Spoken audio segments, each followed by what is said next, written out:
Hello students, welcome to the official YouTube channel of Vision Q. So students, आज से एक series हम लोग स्टार्ट कर रहे हैं जो है आपका साइंस के ऊपर, ठीक है। और ये जो पार्ट है जनरल साइंस, यहाँ पे हम लोग 3 पार्ट कवर करेंगे, फिजिक्स, केमिस्ट्री एंड बायोलॉजी, जैसे आपको यहाँ पे स्क्रीन पे डिस्प्ले हो रहा है, ठीक है।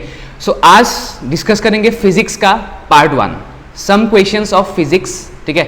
5 क्वेश्चंस डिस्कस करेंगे फिजिक्स का, और ये कुछ क्वेश्चंस ऐसे हैं जो प्रीवियस ईयर एग्जाम में आया है। देखिए, साइंस जो पार्ट है ये बहुत ही इंपॉर्टेंट है एपीएससी या कोई भी पीएससी एग्जाम के लिए, SSC, railway and all the types of state government exams, ठीक है। सो एपीएससी सीसी में जीएस पेपर 1 में आपको मिलेगा questions of science, okay. Some questions होगा बेसिक क्वेश्चंस, सम होंगे साइंस एंड टेक्नोलॉजी के ऊपर, ठीक है। सो आज से लेकर एक सीरीज हम लोग स्टार्ट करने जा रहे हैं। सो काइंडली इस सीरीज को आप लोग फॉलो कीजिएगा एंड ये गारंटी देता हूं कि आपको बेनिफिट होगा ही इस सीरीज से, ठीक है। सो चैनल को अगर सब्सक्राइब नहीं किया है तो please do subscribe to our channel and also press the bell icon so that you will get notifications about different types of videos, ठीक है। साइंस का हो, हिस्ट्री का हो, जो भी इंपॉर्टेंट टॉपिक्स है related to all the examinations. तो चलिए इस वीडियो को स्टार्ट करते हैं, ठीक है। सो आज का वीडियो होगा फिजिक्स के ऊपर और ये होगा आपका फर्स्ट पार्ट 1। तो देखिए फर्स्ट क्वेश्चन को देखिए यहाँ पे, okay. So this is the first question, question number 1, the change of a solid into vapour, okay, directly is called, okay. देखिए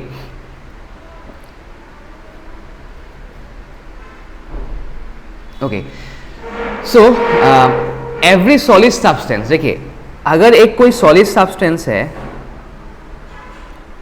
first of all it should convert to liquid, okay, then to gas, ठीक है। Solid substance first changes to liquid and then to gas, ठीक है। ये true है almost all the solid substance के लिए, but ऐसा कुछ सब्सटेंस है which changes directly from solid to gas, okay, without changing to the liquid state. Liquid form नहीं होकर directly solid to gaseous state में जाता है, ठीक है। And these substances are known as sublime substance. These substances are known as sublime substance. Okay, these are all known as sublime substance.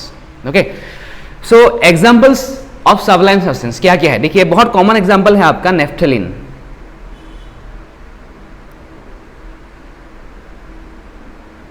Okay, naphthalene हो या फिर आप बोल सकते हो camphor. So these are all examples of sublime substance and the process of conversion from solid to gas directly without changing the liquid state is known as sublimation, okay. इसका नाम है आपका सब्लिमेशन, ठीक है। And the substance which undergo this change are known as sublime substances. Example जैसे आपका naphthalene, camphor, ठीक है। नेफ्थलीन, कैम्फर ऐसा सब्सटेंस है जो सॉलिड में होता है and which gets directly converted to gaseous state without changing to the liquid state. तो such substance are known as sublime substance and the process of conversion is known as sublimation. तो इसका answer होगा आपका option number D, sublimation, ठीक है। सो अगर आप बाकी ऑप्शंस को देखोगे, देखिए बाकी ऑप्शंस में क्या क्या है, just see here.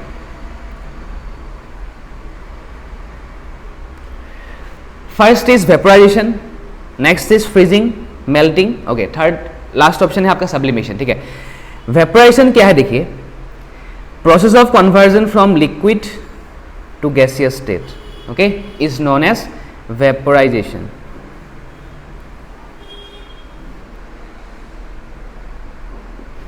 And next freezing and melting are the reverse process, reverse है एक दूसरे का, ठीक है। देखिए मेल्टिंग का मतलब क्या है, conversion from solid to liquid is known as melting,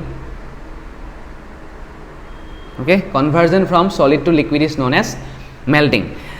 If this liquid is changed back to a solid, अगर एक लिक्विड को आप कूल करोगे ये सॉलिड फॉर्म हो जाएगा, ठीक है। This reverse process is known as freezing.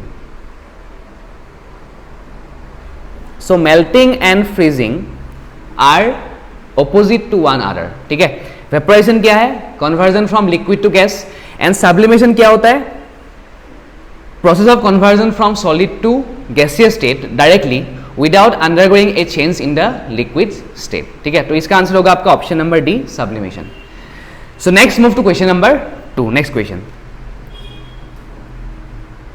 Okay, a body rolling freely on the surface of the earth eventually comes to rest because. okay, देखिए अगर एक बॉडी है, ठीक है, सपोज एक बॉडी है आपके पास, if this body rolls down on the surface of this earth, suppose ये ऐसे मूव कर रहे हैं, ठीक है, एवरी बॉडी के ऊपर जो स्लाइडिंग करेगा, एक सरफेस के ऊपर जो स्लाइड करेगा, उसके opposite to the motion of this body एक फोर्स एक्ट करेगा हमेशा. कोई भी चीज हो, एक बॉल हो या फिर कोई भी, अगर आप एक सामान को ऐसे फोर्स दे रहे हो इस तरफ, ठीक है, एक सरफेस के ऊपर, so opposite to that motion of that body a force will act always, and this force is known as force of friction. Okay, force of friction, also known as frictional force. frictional force. okay, so frictional force के लिए if a body rolls down on the surface of the earth it will eventually comes to rest. हमें एक चीज एक point ऐसा होगा जहां पे वो रुक जाएगा. ठीक है, so that because of that friction के कारण the body will eventually comes to rest. तो इसका आंसर होगा option number C, because it suffers friction और force of फ्रिक्शन. ठीक है, सो नेक्स्ट चलिए देखते हैं थर्ड क्वेश्चन, क्वेश्चन नंबर 3 को. Okay,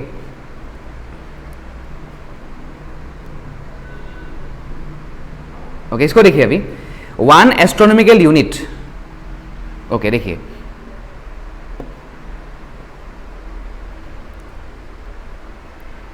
okay, so 1 astronomical unit is the average distance between. अच्छा, एस्ट्रोनॉमिकल यूनिट क्या है देखिए. So astronomical unit is one of the practical unit of length. Okay, ये एक length का है practical unit. So 1 astronomical unit, okay, it is the average distance between Earth and the Sun.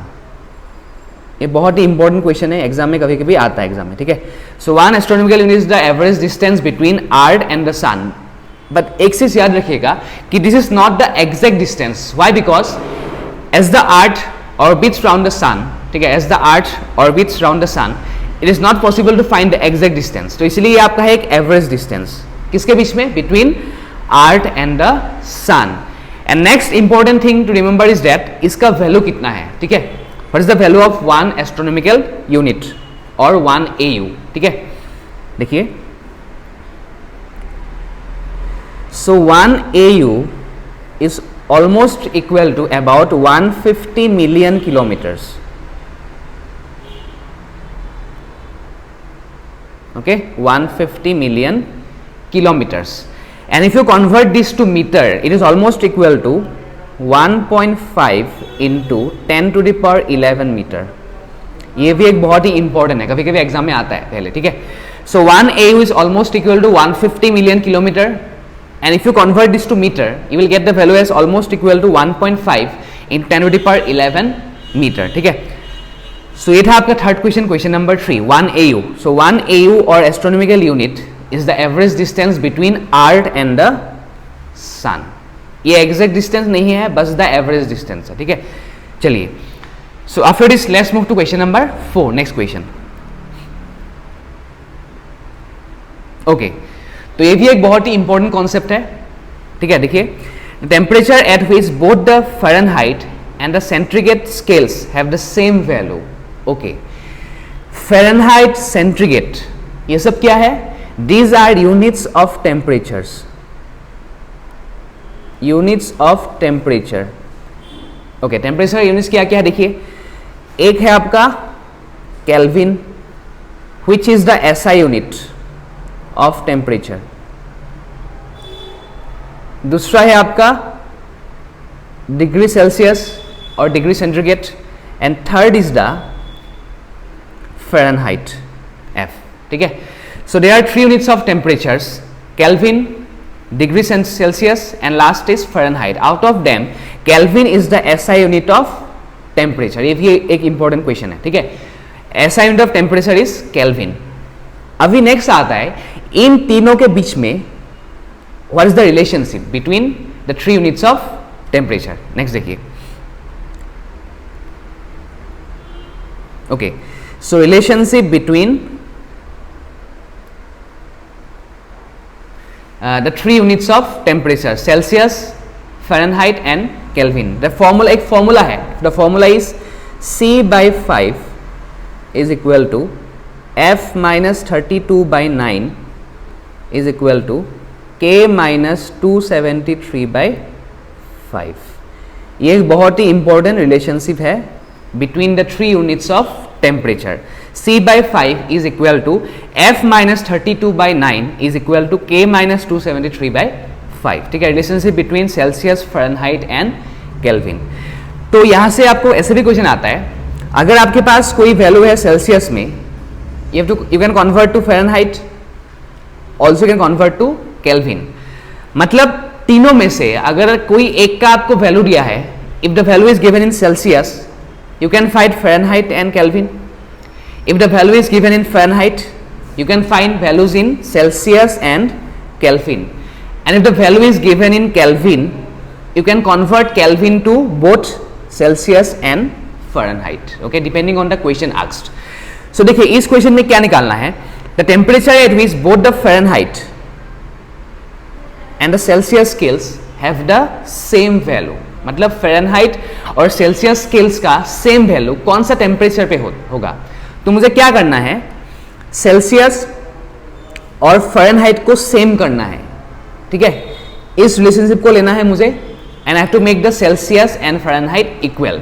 तभी इसको solve करने के बाद मुझे मिलेगा कौन सा टेम्परेचर पे इक्वल है. तो देखिए सॉल्व करते हैं अभी.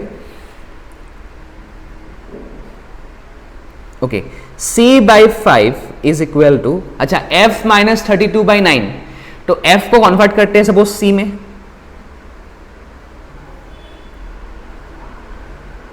ओके, सो नेक्स्ट क्या करना पड़ेगा, जस्ट इक्वेशन है, इसको सॉल्व करना है, क्रॉस मल्टीप्लाई इट. ठीक है, सो क्या मिलेगा आपको, 9C is equal to 5C minus 160. That means 4C is equal to 160. तो यहाँ C का वैल्यू कितना होगा, -40 डिग्री. ठीक है, 4C इज इक्वल टू -160. तो ये 4C इज -160, C का वैल्यू कितना होगा, -40 degree. That means at -40 degree Celsius and Fahrenheit scales are equal और हैव द सेम वैल्यू. तो इसका आंसर होगा आपका ऑप्शन नंबर बी, -40 डिग्री. ठीक है, तो चलिए लास्ट क्वेश्चन को देखते हैं, question number 5 of this first part physics का. ठीक है, चलिए. Okay, so a question related to human defects. Okay, the least distance of distinct vision for a normal human being. अच्छा, least distance of distinct vision क्या है, पहले उसको जानना पड़ेगा. ठीक है, what is the meaning of least distance of distinct vision? Least distance of distinct vision, ये क्या है? It is the minimum comfortable distance. Minimum comfortable distance.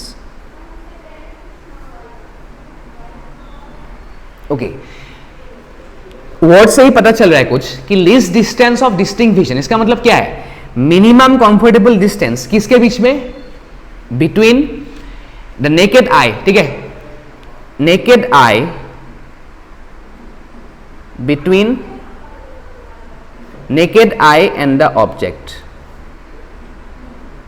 This is known as the least distance of distinct vision. ठीक है, so जो minimum comfortable distance है with which an eye can see an object, okay, without any strain, कोई अगर strain ना हो eyes में, जो सबसे कम डिस्टेंस है, मिनिमम डिस्टेंस है, इसका नाम है आपका least distance of distinct vision. ठीक है, minimum comfortable distance between the naked eye and the object so that there is no any strain in the eyes में कोई स्ट्रेन ना हो. ठीक है, अभी देखिए ये जो least distance of distinct vision है ना, ये हमेशा फिक्स नहीं है. Okay, it varies with age, it varies with as.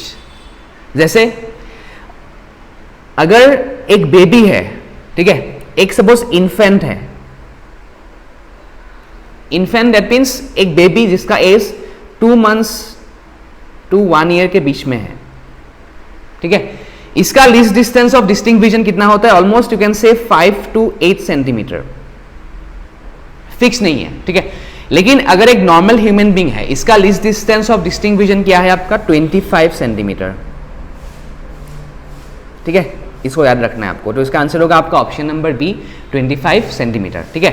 तो इसके साथ एक और चीज जानिए आप लोग कि एक अगर बेबी है जो इन्फेंट है, दैट मीन्स 2 months से लेकर 1 साल का जो इसका एज है, उसका least distance of distinct vision is 5 to 8 centimetre के रेंज में रहेगा, ठीक है, and it will change according to the ages. And एक नॉर्मल ह्यूमन बीइंग का कितना होता है आपका? 25 सेंटीमीटर, ठीक है। So this two are very important because यहां से आपको क्वेश्चन मिलेगा एग्जाम में, ठीक है। So this was all about physics part 1। In this video I have discuss some questions of physics, okay, जो था आपका related to heat, human defects हो, यूनिट्स हो, ठीक है, ये सब के ऊपर। सो ये था आपका इस सीरीज का फर्स्ट वीडियो।